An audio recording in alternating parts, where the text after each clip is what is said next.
Hello and welcome to the Evolution Exchange, a monthly conversation series from the Society for the Study of Evolution.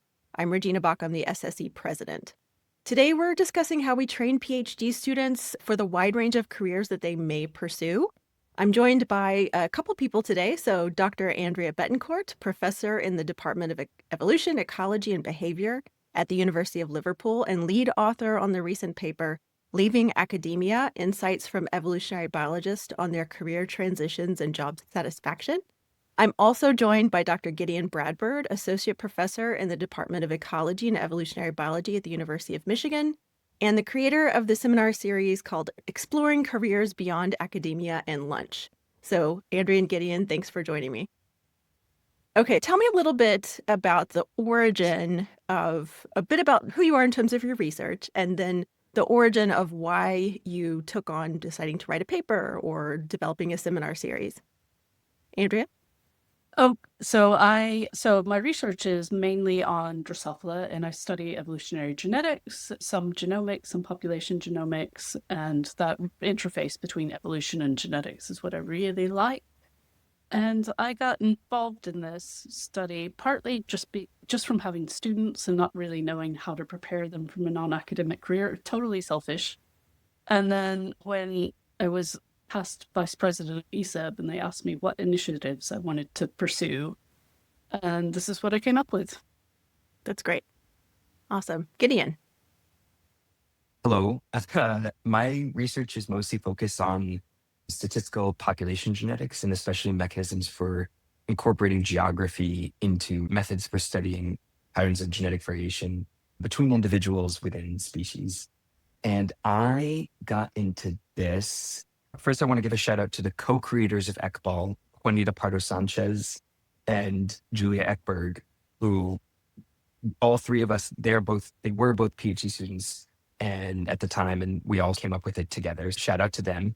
And I came up with this, partly this is a seed that was planted when I was a PhD student. My PhD advisor, Graham Coop, was always pretty firm about folks in his lab exploring alternate career options. Mostly, I think, as a mechanism to make sure that we weren't blindly just going into the next thing, like we were comparing against explicit alternatives. And then also because, there's such a clear need for it within the community of graduate students at the University of Michigan EB department. And I felt like it was an easy way to skip back. That's great. That's awesome. Okay, so big picture, Andrea, your paper, which I read again this morning, the survey points a fairly optimistic picture of evolutionary biologists outside of academia, and I was encouraged by this survey. So including like relatively quick job searches and high satisfaction from that. So were you surprised when you found that? Yes, I was surprised. I do think we have to keep in mind that it's a voluntary survey. So it could very well be that the people who are happiest with their choices are also the ones most likely to respond. Mm-hmm. But I still think it says that you can be happy outside of academia and satisfied. I think what I was most impressed by was how much people seem to actually like their jobs. It didn't seem like it was a sacrifice to do this when they would have rather been in academia. They actually enjoy the work they're doing. Yeah, that's really cool. So Gideon, did you see that optimism reflected in the students who were in the Ecbol seminar? I think the big caveat is that I started this in 2023, I think, or we started, Julie and I started this in 2023, and the shadow of generative AI has really been looming over everyone. And I think especially a lot of the career opportunities that quantum-minded EEB folks have historically been focused on outside of academia have been things like bioinformatics and data analytics. And I think it's not super clear still exactly how that will shake out as Gen AI is further incorporated into whatever academic, industrial, research adjacent complex our graduates are going into. I think it used to be for example, I think it used to be a really valuable skill set if you could write bioinformatic pipelines. It'd be really sought after for companies in biotech or whatever. I think that is is maybe going to be more of an obsolete skill set going forward. And so I think students are worried about that, and maybe rightfully, but I think it's still too early to say. Yeah. Yeah. There's so much unknown around the effect of AI in academics and just in our lives more generally, as well as industry. Big asterisks around that, right? Yeah. Um, Yeah. so, definitely. But just yeah. piggybacking off of Andrea's point, I think all of the speakers that we have brought in, both alums of UMEEB and others, have very high job satisfaction, which I think is a really interesting thing. I think, they don't feel, they don't seem to feel in any way like they are giving up on the future in academia for something else that is lesser. It's no, I'm getting paid more to do work that I find exciting or personally fulfilling or rewarding in some way. And they seem to all be very, again, it's not a random sample of UM mums, but Yeah, it did strike me that a lot of them are really inspired by the fact that it was a very short path from doing their work to seeing its impact, either a product or a treatment or whatever it is. That seemed to be something that really motivated people outside of academia. Your paper also discusses reasons for leaving an academic path. So, Andrea, your survey suggests that many people leave academia due to job insecurity and scarcity of positions. How do you interpret that finding? And do you tell students this who come to you with those concerns? So that is one finding I was not surprised by, but I think I interpret it as most of those reasons were negative reasons for leaving academia. It does seem like people were being pushed out rather than pulled out because they preferred non-academic work. And that's consistent with what people have found in larger surveys. Most people go into PhDs hoping to have an academic career, at least at the beginning. So that is how I interpreted that. And I forgot the last question. Yeah. So I guess I'm thinking about the outcome of this survey. So is this something that you can now tell students a little bit more confidently? You might not be super excited to be here right now, but guess what? A lot of people, when they do leave, find positions that they're very happy. I think it is necessary for us in academia to accept that most of our students don't go on to academic careers. It's something like 4% of PhDs in the UK have an academic career. And it's a little bit insane to set people up to feel like failures if they end up doing the thing that 96% of people end up doing. Exactly. So I think just an honest conversation with the PhD students about what they're trained for and just making people not feel like failures if they have to leave, even if they don't want to. Yeah. So Gideon, when students are attending ECBAL and you've interacted with them, are they exploring out of curiosity or concern about the academic job market, or can you parse those? I think both. I think both. I guess to echo a little bit what Andrea said, I think a lot of the earlier students often come in thinking I'm going to be a professor, and then things can change along the way. I think a component is recognizing that it's much harder to decide where you're going to live if you're going to be a professor. Especially in the States, there's a certain number of jobs in your field that come up, you have to apply to them. And I think at some point that becomes, in your early 20s, when most people are starting their PhD, the idea of, I want to be close to friends or family or a support structure or where my partner is going to be is less of a concern than as compared to your later 20s or early 30s, where it's, maybe I'm thinking about starting a family, or maybe my support community is really important to me. So I think that geographic uncertainty or lack of geographic control is a really big component. I think there's also a component that is, a lot of the people who come into academia are very academically high achieving. And I don't really know what it means, but type A, maybe just high achieving generally in the sense of setting ambitious goals and often achieving them. And I think at a certain point, it becomes threatening to self-identify or to one's self-identity to set a goal that is unlikely to be reached. Just statistically, a very small proportion of them are going to get jobs in academia, if that's the goal. And so I think they preemptively count themselves out of that path, even if it's something that they would be well suited for or likely to be successful at, or as likely to be successful at as any other career path, just because it's hard to say I want X and then to not get X, especially if your personality is really built around being the person who gets X. I think I don't have strong feelings about that one way or the other. I have much stronger feelings about the enterprise of doing a PhD in the first place, just because financially it's such a bad idea unless the job that you get on the back end makes up for the loss in wages and compounded interest on those wages over the course of your PhD and potentially postdoc. Right. Or unless you are in an extraordinary privileged position to not have those financial considerations, or where you have priorities that are above and beyond the financial. But I think that's, in a lot of cases, that's quite rare. I have more thoughts about that, but I don't want to derail. Yeah, no, that's great. Yeah, it's also, I think, an important difference between the US and Europe, where European PhDs are much shorter. Yeah.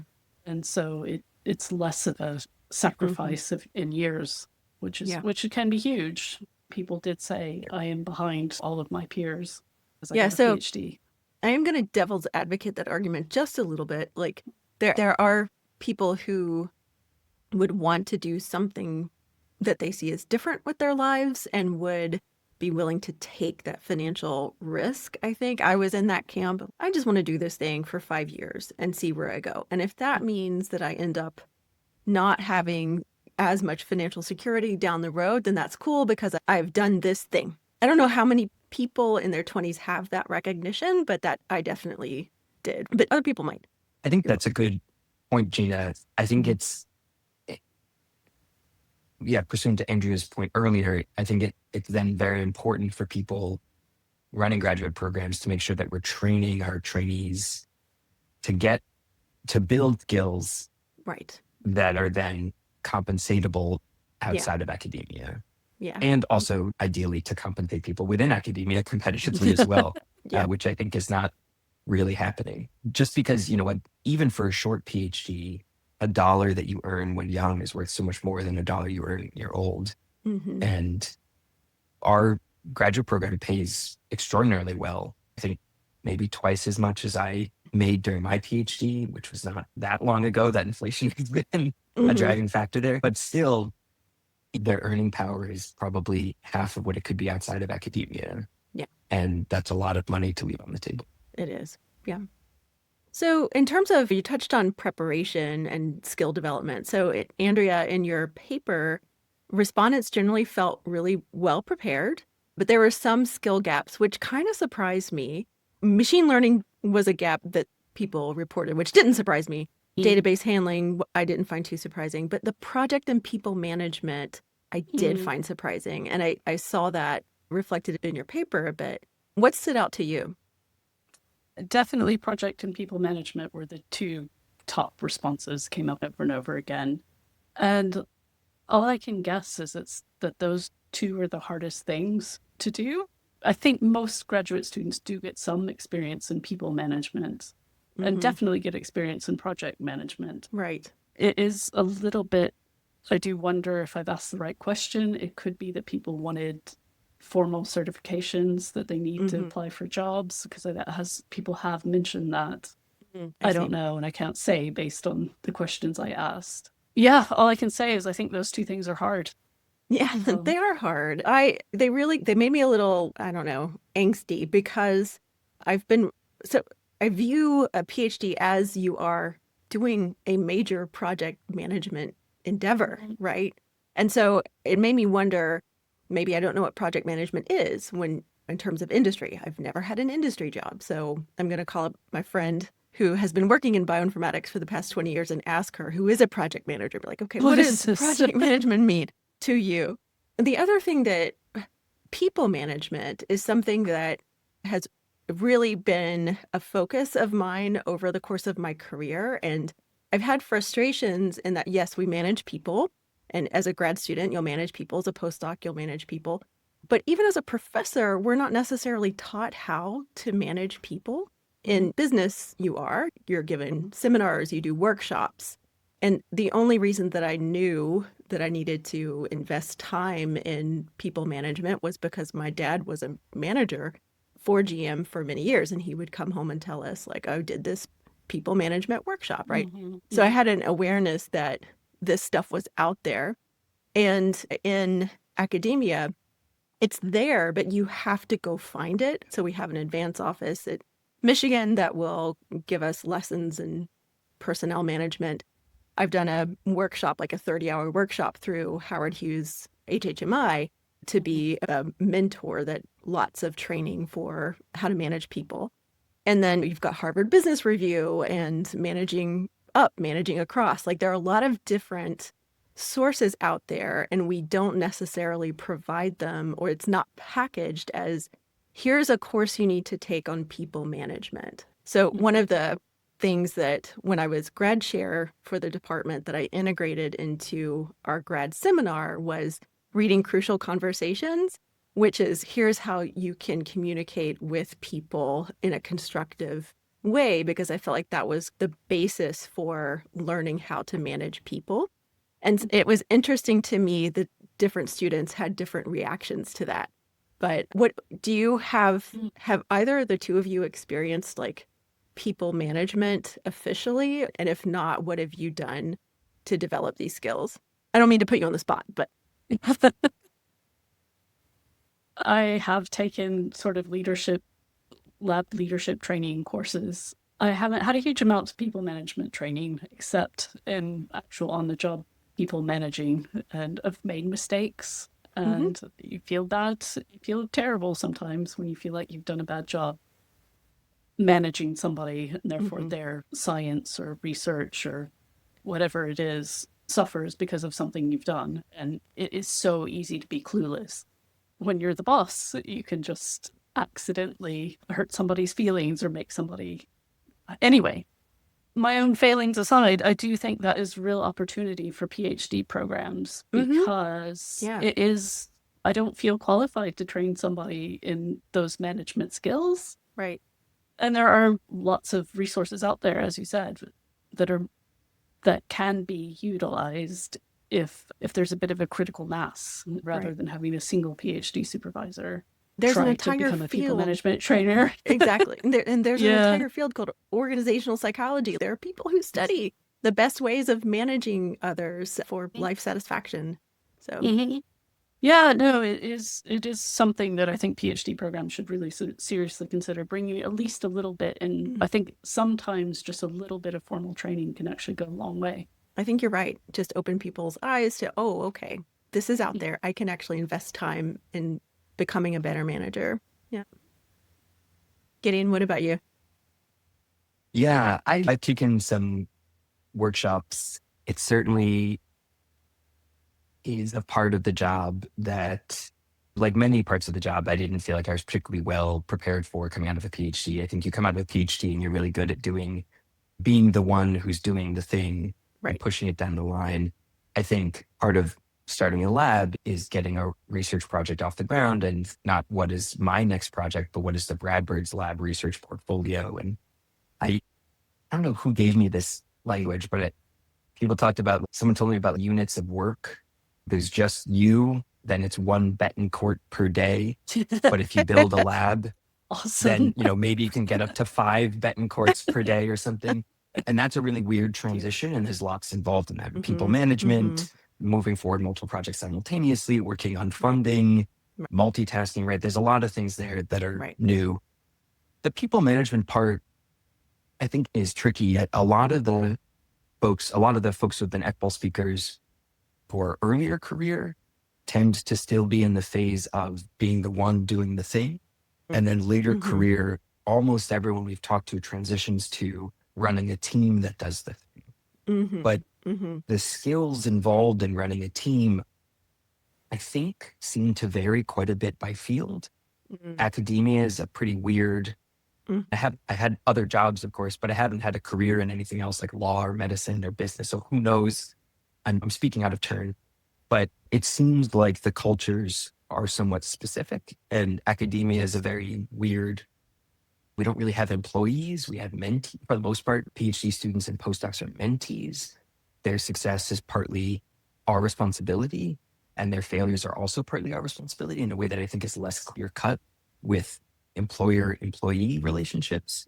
I think our relationships are also tend to be more personal while also hopefully still preserving professional boundaries. But I'm friends with my PhD advisor. I am friends with many of my colleagues. I think maybe there's less of that in some business contexts. And so I don't know how portable those skill sets would be across fields. I mean, again, if anyone in my lab is watching this, I don't know, get back to work. What are you doing? No, I'm curious what their thoughts are about my people management skills, and I think it's hard to be objective about it. I guess it's a little rambling, but I would say it'd be great if there could be some training for that in PhD programs. At the same time, there are many such skills that need to be cultivated during your PhD, and there's only limited time. So I don't really know the best way forward. And I do, to add on what you're thinking about when you're talking about postdocs, I do tend to try to advise them as if they are going to be staff, because they might very likely be employed in industry and need to have the skills to know how to work in a boundaried, I am a staff person who needs to have something done by X time, or that's not going to be very good. It's really, my thoughts are, industry refigures itself every 18 months, right? They try and figure out what's the best way to make our operations go more smoothly and more cheaply. And so they cut people pretty often. People can get fired. And so my thoughts are, I want to make sure that the people that come out of my lab have a really good sense for, here's how I do, here's I need to prepare to come to meetings. Here's, if I'm not going to be able to get XYZ done by X date, I'm going to communicate that.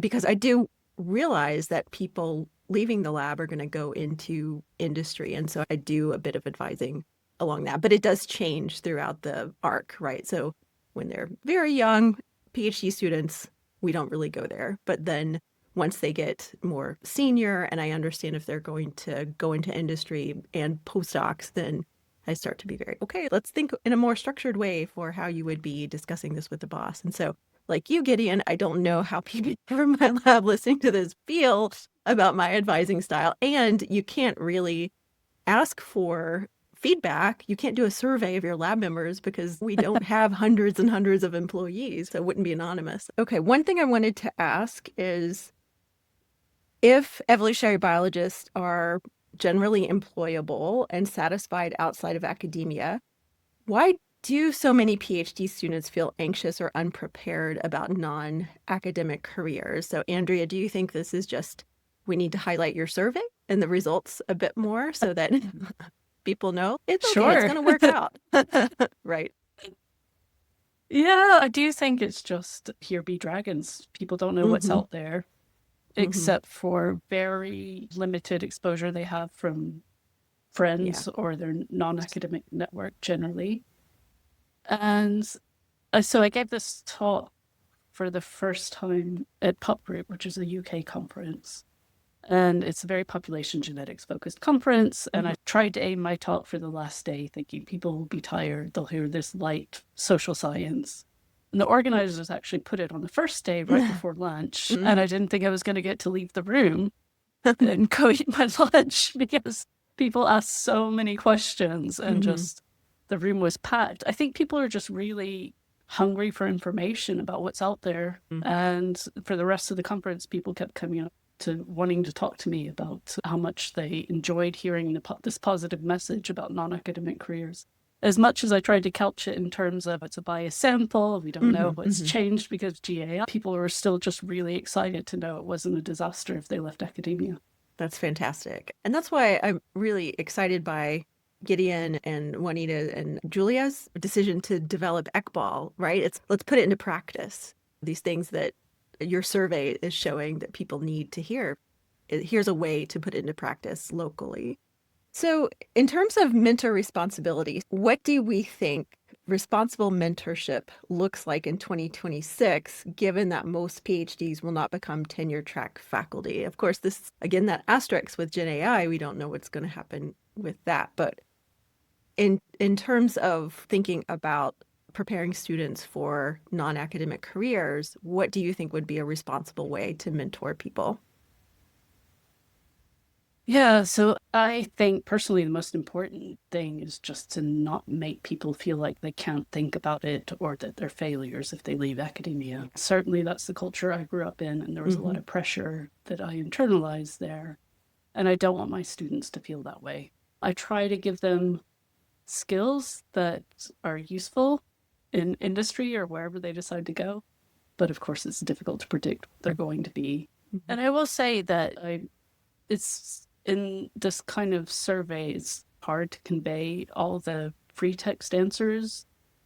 But just reading through what people said they were doing, there's a really wide diversity of things they were doing. There was an emphasis, I guess, overall on sort of quantitative skills and bioinformatics and those sorts of things. But there were all sorts of jobs people were doing. It wasn't all just one thing. So to some extent, I think it's probably better to do what you really are good at and want to do rather than try to do machine learning if that's not your thing. Yeah, it seemed like your survey showed people felt pretty prepared in terms of data analysis and also writing, which I didn't quite expect, but that was nice to see. Yeah, no, that's turned out to be some of the more useful skills, just making a presentation, being able to write and read scientific literature. Yeah, those kind of quote unquote soft skills turned out to be really useful. Gideon, what do you think in terms of responsible mentorship? Yeah, I've actually found Ecbol to be very comforting because it has driven home to me that the skills that make one successful inside academia very often make one successful outside of academia. There's not the specifics of how to get a job, like resume writing and what are the quantifiables and how to interview, and all those things are very different, obviously. But the actual skill set has a huge degree of overlap. Project management, executive function, the ability to communicate clearly, the ability to teach oneself new skills or new material independently and relatively fast. And then I think most importantly, the ability to look at something, a graph, a situation, a presentation, and think critically about it. What's generating this unusual pattern? What could be the possible mechanism that underlies it? This is something we do, hopefully every day in academia, and also seems to be the skill that is most valued outside of academia. A great example of that is my friend from my own PhD, Kristen Lee, is a data scientist now at Spotify. And she said a big part of what she does is Spotify, her team will get some results and data to analyze. And Kristen is really good at looking at it and saying, oh, this looks weird. I wonder why this could be. Here are some possible hypotheses. And that skill set is surprisingly rare, right? Critical thinking and imagination, and highly valued because of that. And I've heard similar things. Our colleague Regina and I have a colleague, Luis Simon, who did his PhD at UW, and a lot of his PhD cohort mates have gone into biotech in the Seattle area. And it's a similar thing. I think Luis said that the major that most big tech companies at the time most wanted to hire was biology, ecology and evolutionary biology, because they are looking at this type of data that is difficult to parse and then parsing it. And so I found that all to be very comforting. It's okay. I don't have to put students on different tracks or figure out very early on what they should do. There's obviously a huge amount of professional networking that has to be worked out, and that is subfield or future specific.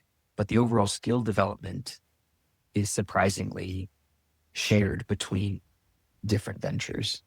That's really great to hear. When we're asking our students critical questions about their data, it's okay to keep asking and pushing.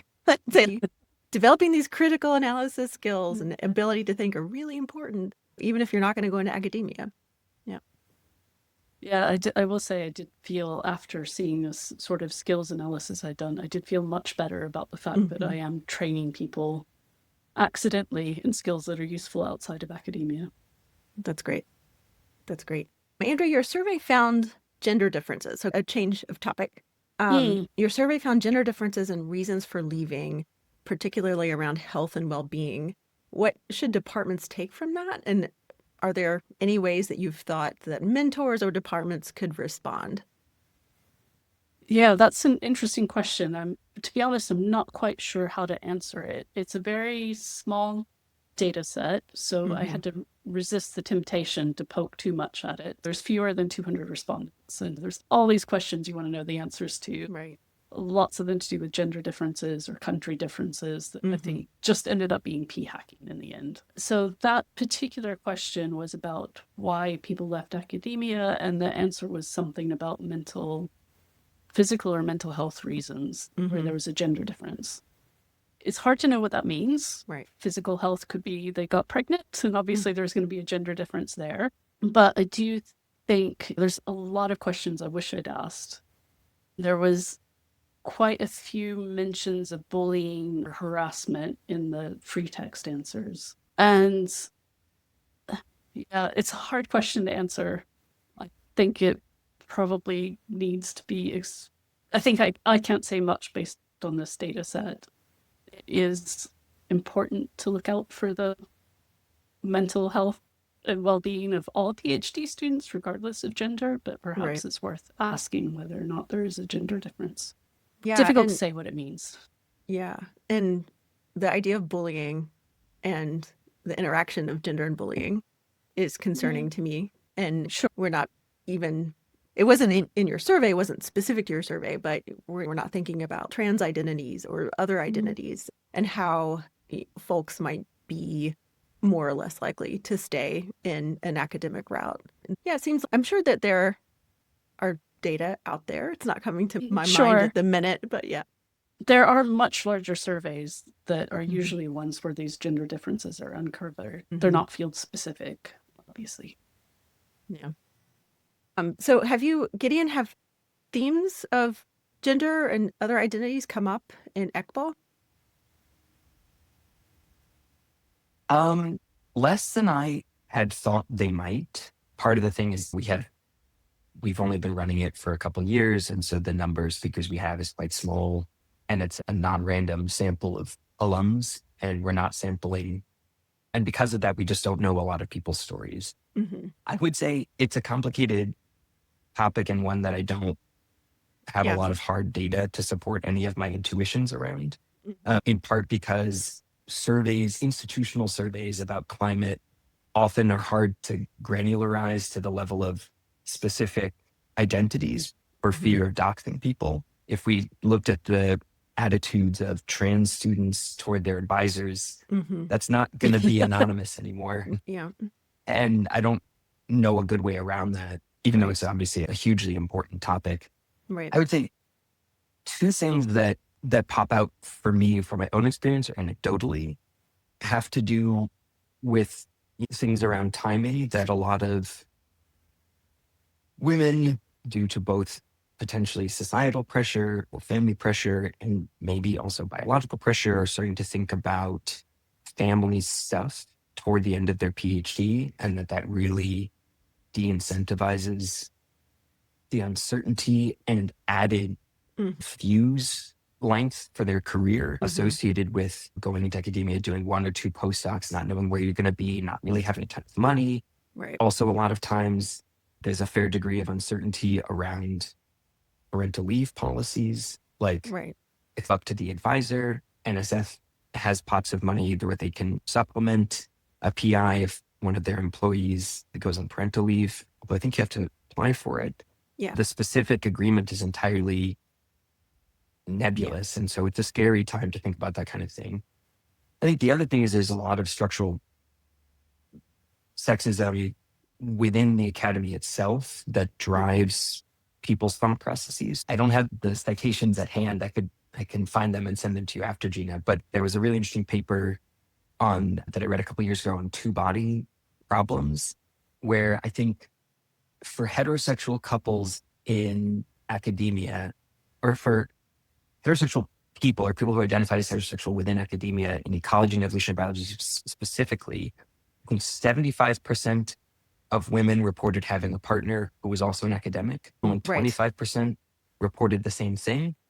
And that is combined with a lot of data showing that a lot of hiring committees, this was the large study done on, I think it was the Big Ten campuses, where researchers sat in on hiring committee and Mhm. documented the process.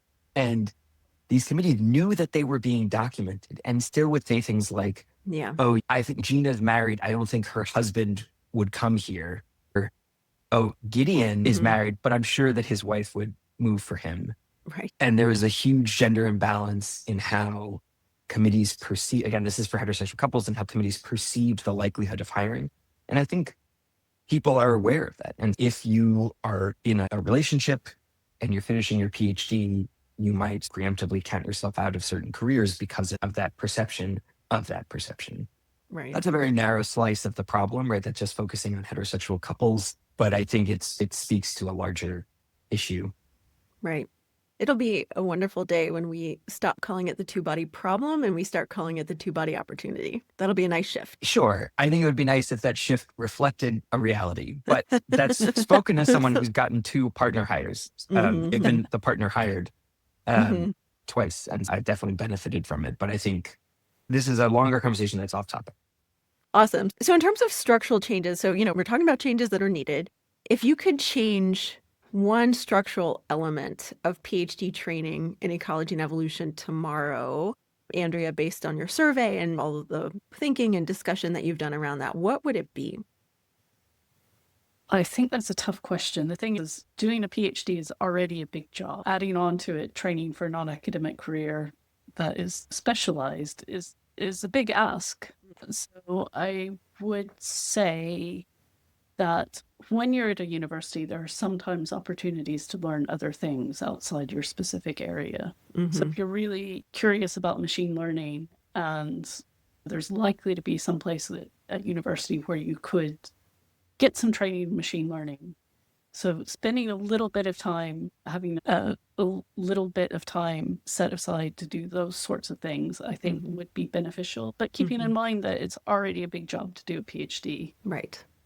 And laying that on extra burden on PhD students Right. It should at least be optional. But I think people should be a little bit more open to it. My own PhD student just got back from a secondment where she was learning about AI stuff for insect identification, and that is supported by the PhD program she's part of, which I thought was great.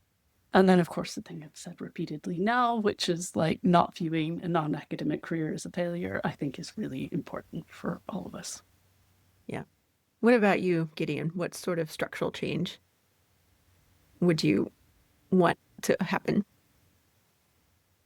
Yeah, 2 things, one of which is readily achievable and one of which is not. So I think the easy thing would be to have a more robust PhD alumni network that is maintained and cultivated by the PhD program with career tracking, because I think the hardest thing for many of our PhD students is not necessarily skill development, but understanding how to apply to specific careers. What should my resume look like? Do I have to be on LinkedIn?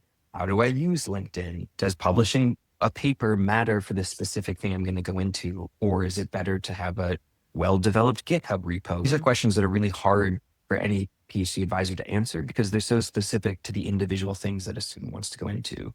Science communication versus biotech versus data analytics, like those are vastly different. And so having a network of people that is not informal, right? It isn't just like who I happen to have been in a PhD with Kristen, so I can ask her about Spotify, but in fact, like a network that a student can tap, I think is hugely valuable and would do a lot to increase. Right now, a lot of times PhD programs are evaluated on the basis of like how many of the alums go into academia. But I think obviously we'd want it to be how many alums go into careers where they are financially comfortable and personally satisfied, right?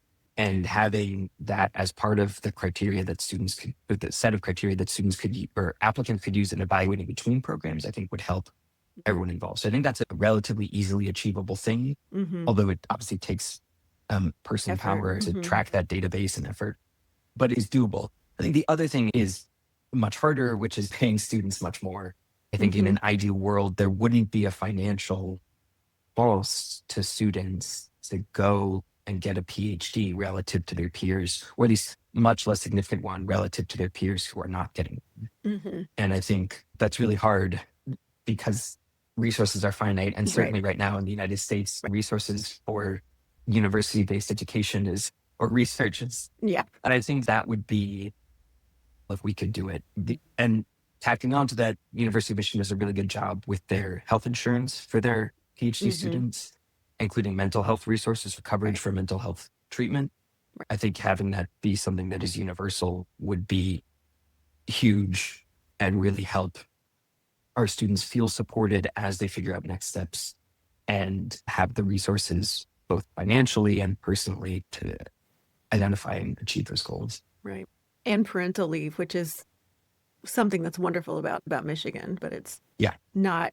When I was in grad school, that's when I had my first child. There was no parental leave.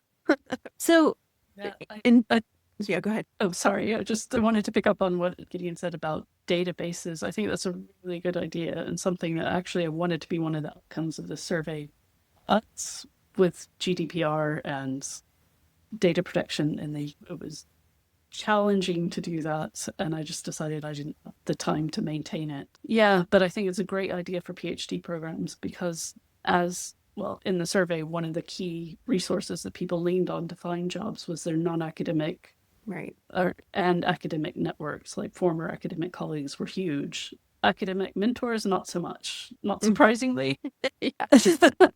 Yeah. But yeah, previous postdocs who'd gone on to other things were hugely useful. That's great. Yeah. So this is my last question, and if there's something that I've left out, feel free to bring it up. But if most PhDs are going to ultimately work outside of academia, how should we describe the purpose of a PhD in ecology and evolution? Are there societal benefits to getting a PhD in general? I thought that was something worth highlighting because I feel like there is this perception out there that getting a PhD is self-indulgent and a waste of taxpayer money, these kinds of things, almost internalized as academics sometimes that are sort of societal judgment about what we do. But I think we are training people to be critical thinkers and have quantitative skills and do all these things that are hard and take a long time to learn. And they're doing it because they really love ecology or evolution and really want to learn more about it. And I think that they come out of that with skills that governments, companies, NGOs, lots of different, that are marketable across lots of different industries, and that those people are getting for free because we put the hard work into training these people doing something that's hard and hard to learn. And I feel like we need to make that case. Yeah. Because of the negative perceptions that are out there about what academics do. That's a great point. Yeah. So Gideon, what do you think? Yeah, I absolutely echoing everything Andrea said. There's a bunch of unequivocal data that a research dollar invested in university-based research is worth at least twice as much to the broader economy, in part because we do all of this training of a workforce that will then go into highly specialized fields. So I think that there is like a capital S, capital B societal benefit from the work that we do. On a maybe more personal and I would argue profound level, I think that a PhD in the sciences is pushing back the boundaries of human ignorance, right? Like maybe it's just a little blip that you've cleared the darkness from, but that's a thing that you figured out that wasn't known before, or a tool you've created that facilitated other researchers to find out things that weren't known before. And there's a kind of Star Trek style nobility to doing that I think is really, I want to live in a society where people are free to do that, and ideally free from financial constraints to do that, making the decision to do that. I think that's really, cool undersells it. I think it's really noble and wonderful that students are doing that. I think there's also, Regina, you were sharing your own experience of a PhD being something you wanted to have done. In some ways, it's similar to a marathon. Like, this is really hard and you're going to do it and you're going to learn a lot about yourself in the process. And I think, and hopefully meet some really wonderful people. Right. And as long as we can guarantee that's not, or get close to guaranteeing that's not going to result in massive financial disparities after completing their PhD, I think it's a wonderful thing for students to do, regardless of the career that they want to go into. I don't know if I answered your question. Yeah. But I wanted to drop the Star Trek reference. Well, I'm so glad you did. Yeah. That's great.